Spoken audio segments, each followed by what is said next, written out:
Mm, Now is the second recording. So the next topic is about system design. So if you are learning the system design, the single design pattern is the first is very popular, and you should be learn start from this design pattern. Okay, now what is the singleton design pattern? The single design pattern is mechanism that ensure only one instance of an object exists per application. This pattern can be useful when managers share resource or providing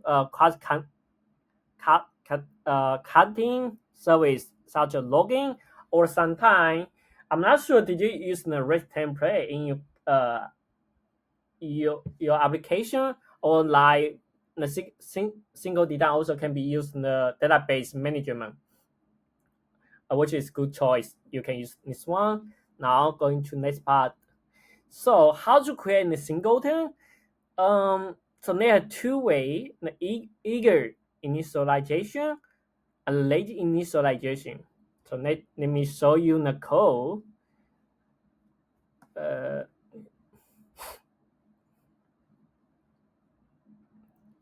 so this one is eager.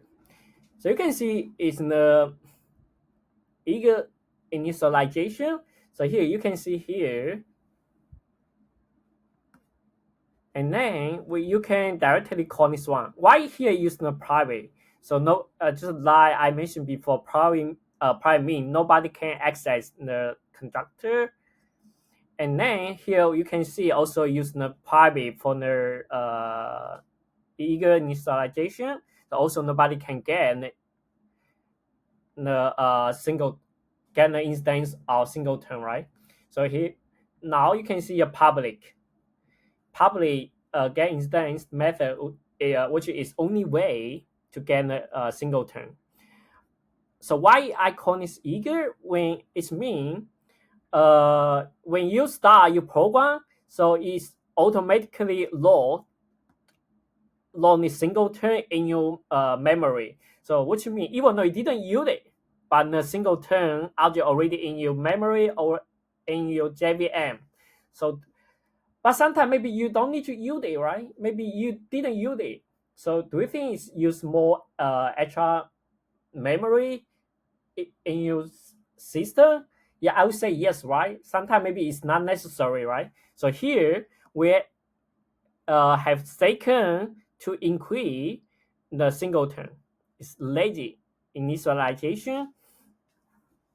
So you can see here, um, here you can see here we just initialize this one, but we didn't use the new keyword to create a lazy initialization. Like here also do the same thing, private, nobody can access. And or here what a type mean. So maybe you are observing this what a type, right? Here which means, so if there are two threads to if we have two threads, one thread update the value, and another thread can quickly see the updated value.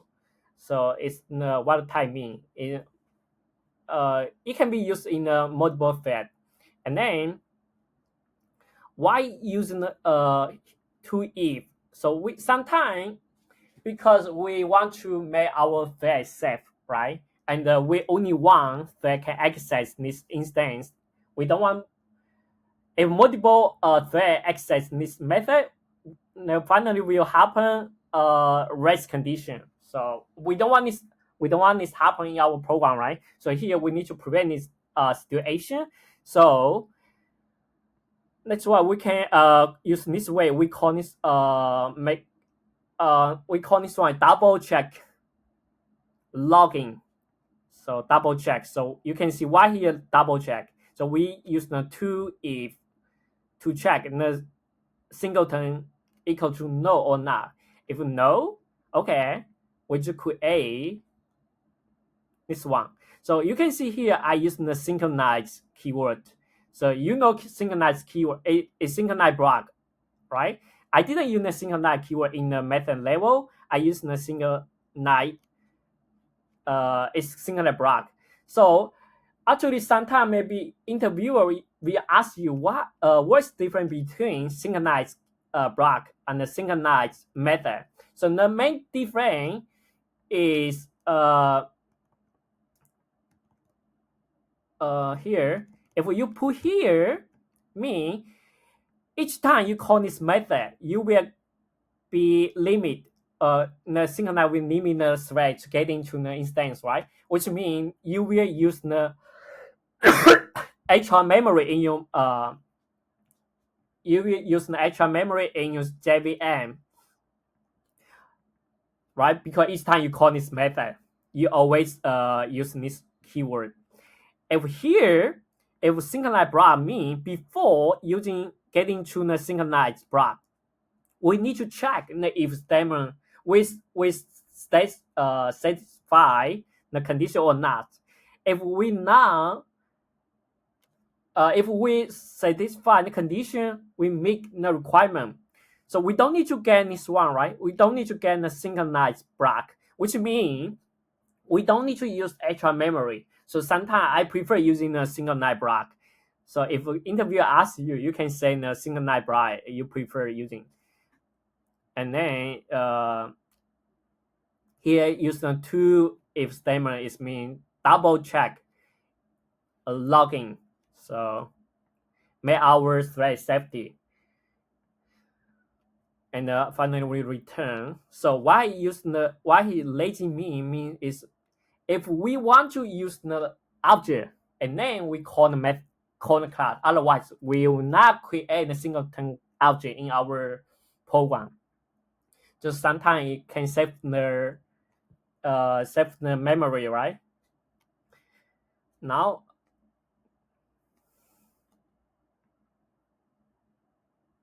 okay. Now before we start the ways to break the singleton, I will so singleton means no matter how many object you create. So here you can see I create an object 1, object 2. So let's see what happened here.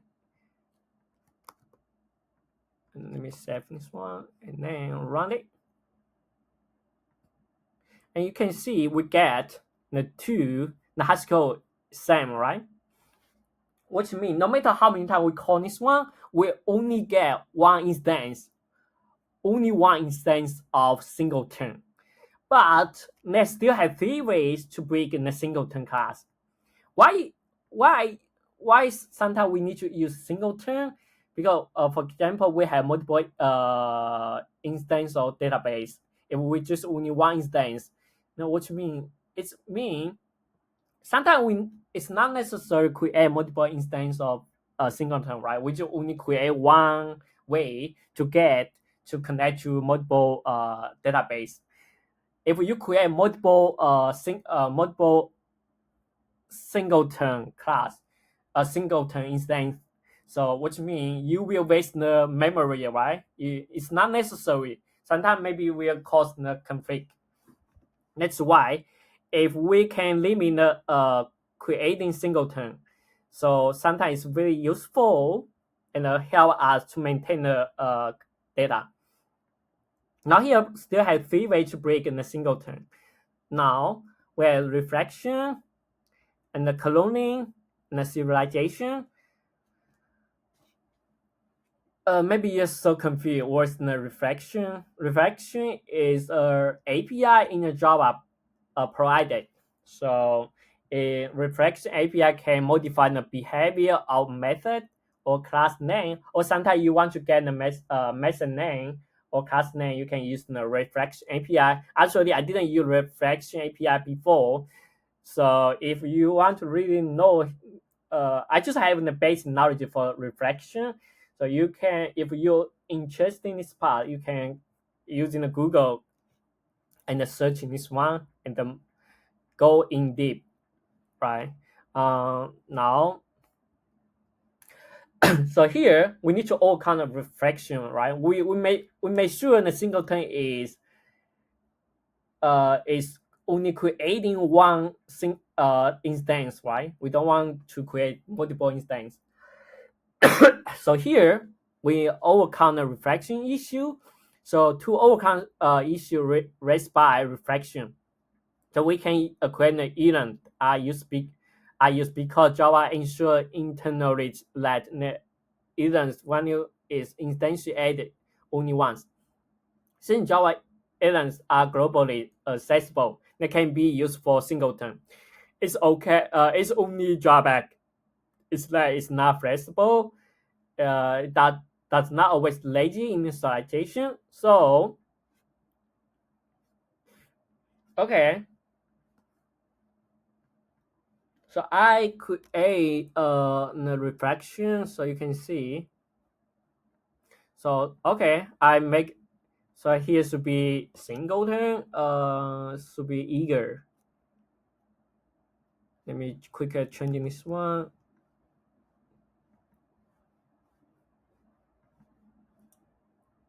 No code here.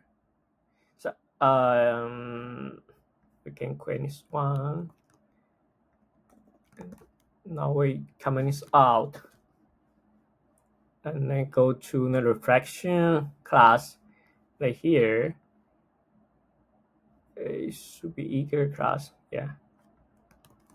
And then go to the singleton. It should be. Now let's see. So if how to verify the singleton is singleton class. So we can use the hash code. We can create the two objects and then using the hash code method to get the hash code, comparing two hash code are same or not. Now let's see. Oh wait. Okay.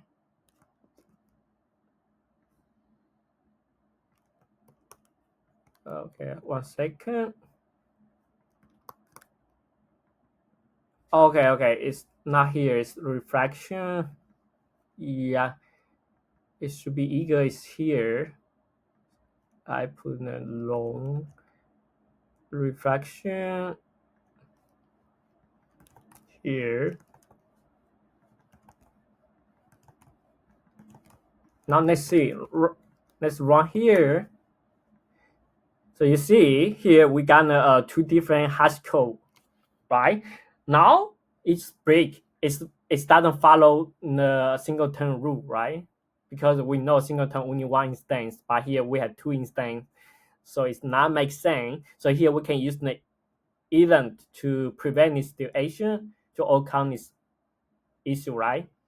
And then like here you can see maybe you're confused why get declare constructor method, because here I call the reflex library. That's why you never saw this one before. But if you are interested in this part, you can Google search that. I think have more detail you can learn. Now, second, serialization. So overcome serialization issue. To overcome this issue, we have implement rate. We can implement a rate resolve method, which can overcome serialization issue. Now let's see the example. Okay, here. Now let's see what happens if we try to call this.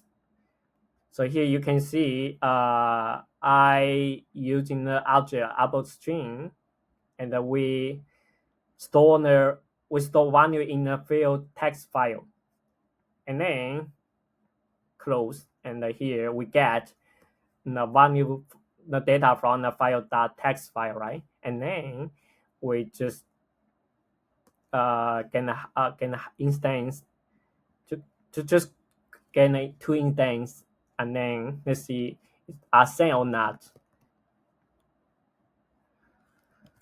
Okay, here lazy initialization I use. Okay, okay, okay. Here I forgot to implement this one. It should be put here.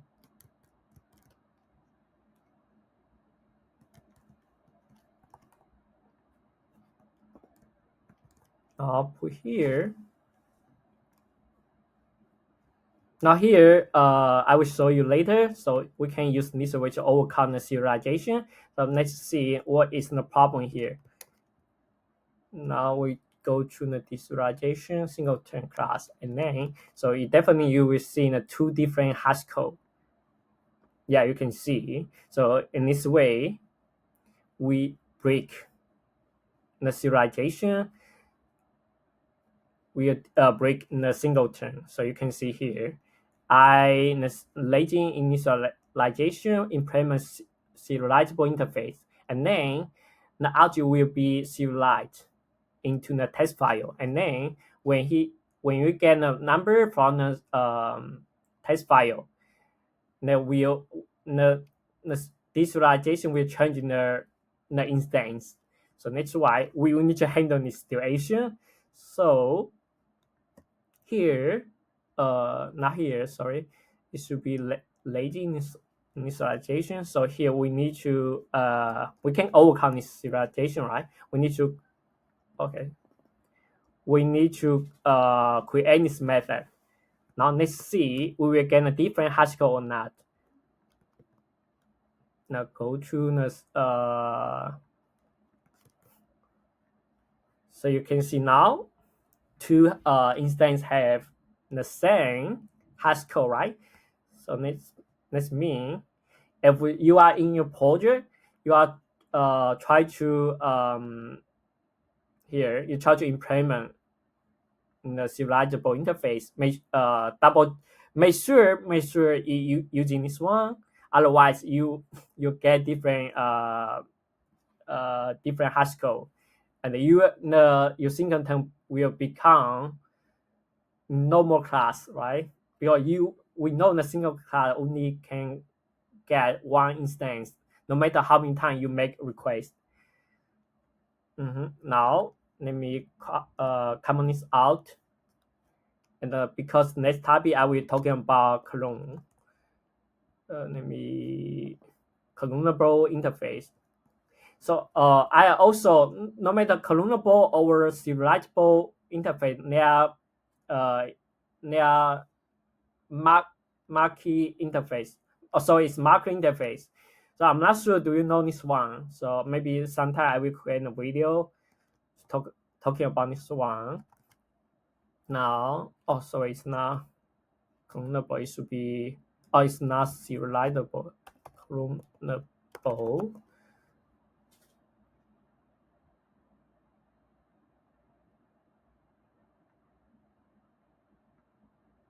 Mm-hmm. Now, next slide is talking about how to overcome cloning. So overcome cloning issue.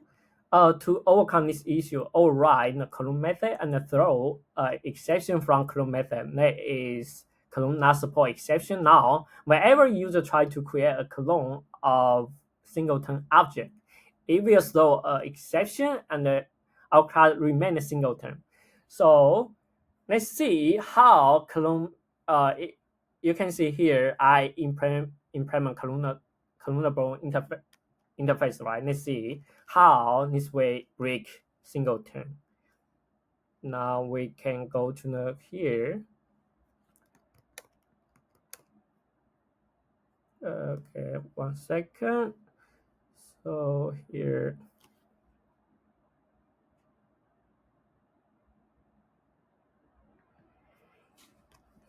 Oh, okay. I didn't uncomment this out. And here, let me. Now, if you implement clonable, and which means you must provide this method, otherwise you cannot clone the object. And then now coming back to clone single class, let's run it. Let's see, do we get any different hash code or not? So you can see here we get a different two hash code, right? But is we violate the singleton. So now let's go back to clone, not clone, So you can see, because here I implement clonal interface, that's why this way can break the singleton. Now, how to prevent this situation? So when this command is out, we need to provide and throw new columnar supported exception. Now let's see what happened. Let's see here. Let's run it again. Here, definitely, if you try to clone the class, you will get exception. Yeah, you can see clone not support exception because you try to clone a singleton object, but he doesn't allow you to do that. So that's why it directly return an exception. Yeah. Hopefully you can understand the video. I'm not sure do I explain very clearly or not. So thank you for watching the video.